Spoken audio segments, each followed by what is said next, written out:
শেরপুরে সম্প্রীতি রক্ষায় ও অপপ্রচার বন্ধে সনাতন ধর্মাবলম্বীদের সংবাদ সম্মেলন।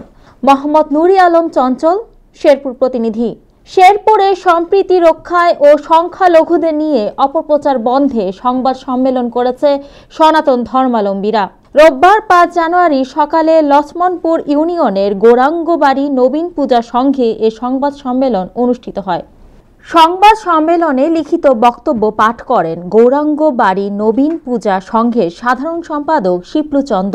এ সময় তিনি বলেন, পার্শ্ববর্তী দেশ ভারত সহ বাংলাদেশে কিছু রাজনৈতিক দল আমাদের শেরপুরে সনাতন ধর্মাবলম্বী পরিবারগুলো নিয়ে নানা মিথ্যাচারে লিপ্ত রয়েছে। পক্ষান্তরে ৫ আগস্টের পর থেকে জেলা বিএনপি সাবেক সাধারণ সম্পাদক আলহাজ হযরত আলীর নির্দেশে বিএনপি অঙ্গ ও সহযোগী সংগঠনের নেতৃবৃন্দরা আমাদেরকে পাহারা দিয়েছেন এবং মন্দিরগুলোতে তারা রাত জেগে বসেছিলেন। শেরপুরে কোনো মন্দিরে হামলা, চাঁদাবাজির মতো কোনো ঘটনা ঘটেনি। আমরা ইতিমধ্যে বিভিন্ন পূজা উৎসব সহ বিভিন্ন বিয়ে পার্বণে আমাদের সামাজিক কাজগুলো করে যাচ্ছি। এতে আমাদের প্রতিবেশী মুসলিমরা আমাদেরকে ভাই হিসেবে সাহায্য করে যাচ্ছেন।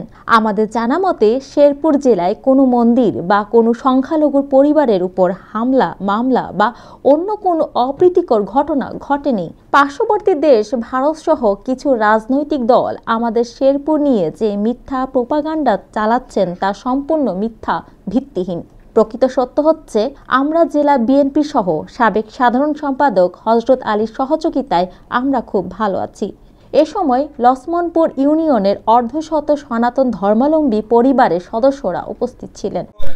৫ আগস্ট ছাত্র জনতার বিপ্লবের পরে সারা বাংলাদেশে যে অরাজক পরিস্থিতি সৃষ্টি হয়েছিল, সারা বাংলাদেশে অগ্নিসংযোগ, লুটপাট যে অবস্থা আমরা শুনেছিলাম, কিন্তু আমাদের এই শেরপুরে, আমাদের এই লছমনপুর গ্রামে সেই রকম কোনো ধরনের কোনো কিছু হয় নাই। আমাদের প্রিয় নেতা, সাবেক জেলা বিএনপির সাবেক সফল সাধারণ সম্পাদক আল্লাহ হযরত আলী ভাই, উনি সঙ্গে সঙ্গে আমাদের এখানে লোক পাঠিয়েছেন, আমাদের যাতে কোনো হিন্দুদের যাতে সংখ্যালঘুদের কোনো ক্ষয়ক্ষতি না হয়, কেউ যাতে কোনো ক্ষতির সম্মুখীন না হয়, সে সঙ্গে সঙ্গে আমাদের এখানে প্রতিনিধি দল পাঠিয়েছেন এবং তারা আমাদের সাথে থেকেছে, আমাদের পাহারা দিয়েছে, আমার মন্দিরে পাহারা দিয়েছে। ওনার নেতৃত্বে আমরা খুব ভালো আছি। এখন পর্যন্ত আমাদের এখানে আপনাদের এইবার আছে এবং বিয়ে শাদী পূজা পার্বণ ঠিক মতো করতেছি। আমাদের এই এলাকায় প্রায় শতাধিক পরিবার বসবাস করি এবং আমরা খুব স্বাচ্ছন্দ্যে বসবাস করতে থাকি। আমাদের এখানে বিয়ের অনুষ্ঠান থেকে শুরু করে যে কোনো অনুষ্ঠানে কোনো ধরনের বাধা বিঘ্ন এখন পর্যন্ত কোনো আমরা পাইনি।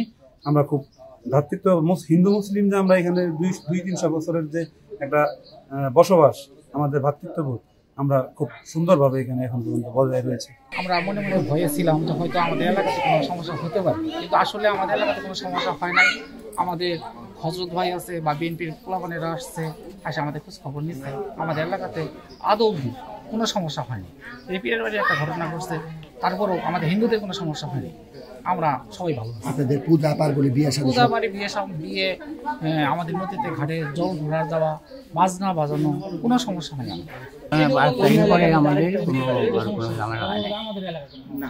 আপনারা পূজা পার্বণে বিয়ে শাদী